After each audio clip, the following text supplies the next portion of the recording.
I'm just really pissed off right now. So I'm in the gym, right? And the gym lighting is obviously down lighting, so it catches the phone screen a certain way. And in the corner of my phone screen, I noticed another hairline scratch. So the story is, I got this phone as a gift from like an employer, and basically been using this iPhone 11 now for like the last few weeks. I sold my 13 Pro Max because I didn't want to sell the gift, right? So I wanted to use it for a bit and like maybe upgrade to like a 14 Pro Max like later on or something.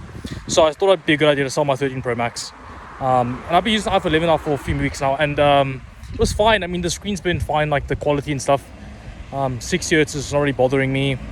The battery health has been okay.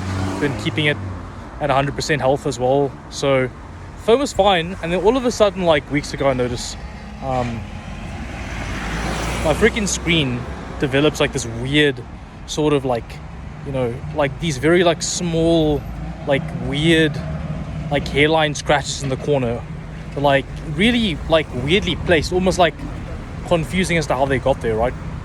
And I was like, what? Why is this happening? Like, why is my phone screen scratching? Like, what am I doing to it? Like, because I'm thinking like I haven't dropped the phone on like anything. I haven't like, put I don't put keys on my pocket. I'm not stupid. Like I don't put my phone in the pocket with like stuff inside. So I don't put like keys there, coins, nothing. No like wallet, nothing. Like I'm not even earphones, whatever. Like my phone's always the only thing in a pocket. And like I put my phone in my gym bag a few times, right? Like this gym bag that I have. So I'm thinking like, what are the odds this phone screen scratching because of like fabric? So I Google it and I'm like, oh, apparently this phone has an issue where like the screen does scratch like really easily. And then funny enough, this coincides with the Raptor Lake stuff, because obviously like I've had an i9 now for the last 2 weeks and like had the i7 for months now, and obviously I have friends that buy tech and everything.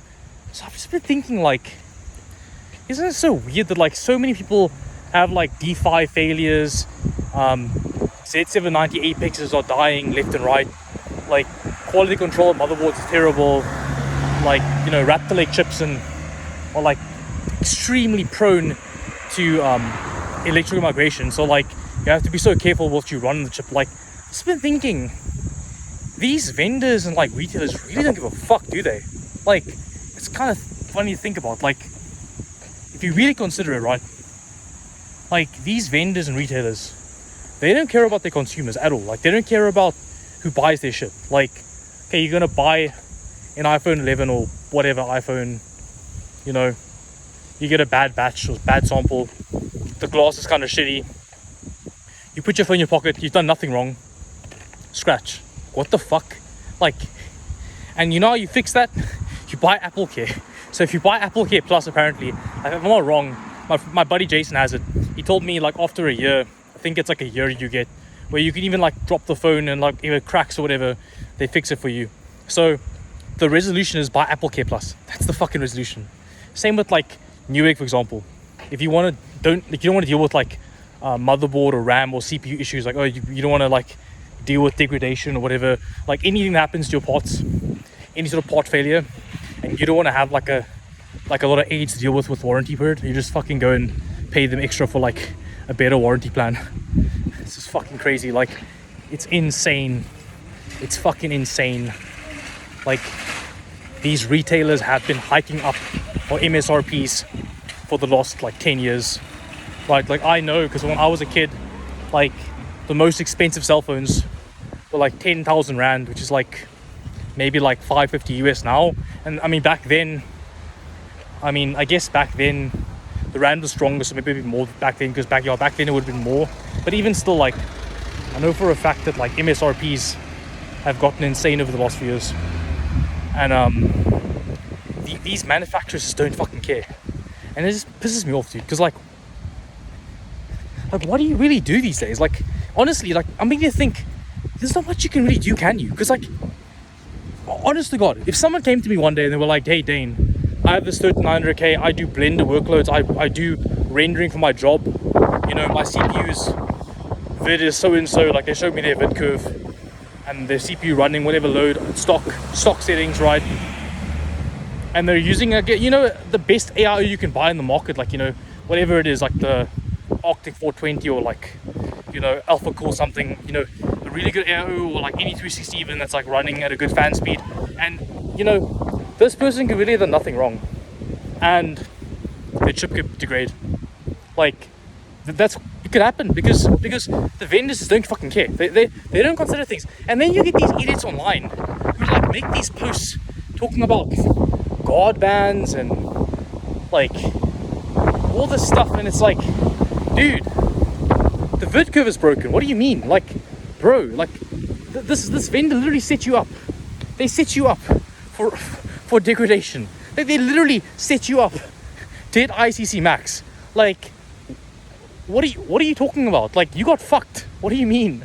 Like, they're bending us over, man. Come on, relax. Like, what are you talking about? Like, and then you even have like people talking about like or no, let me say rather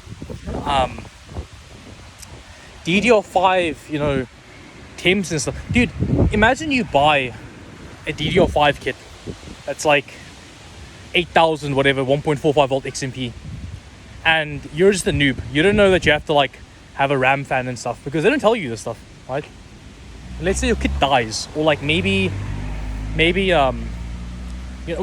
say your kit died, but you bought the kit overseas, or like at a retailer doesn't do warranties easily, like there's the bad retailer with warranties, or like let's just say your kit dies for whatever reason, like no one told you that you needed a RAM fan.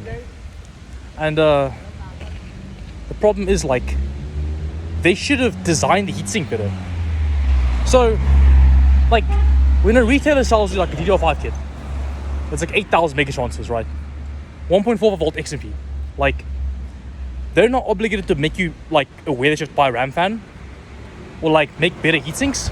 Like, they can just sell you this garbage. Like, no offense to G-Skill, but like, all due respect, they can legally sell you a piece of garbage heatsink, like a terrible heatsink that doesn't do anything. In fact, it hurts performance.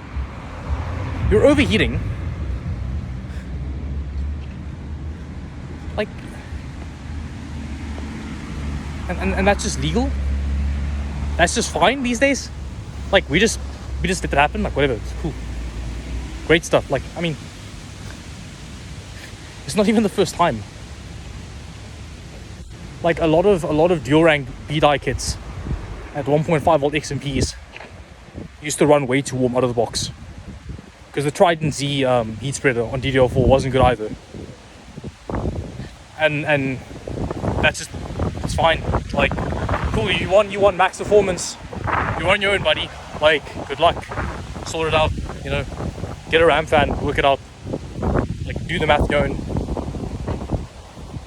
Vendors, man, they just don't care. It's wild.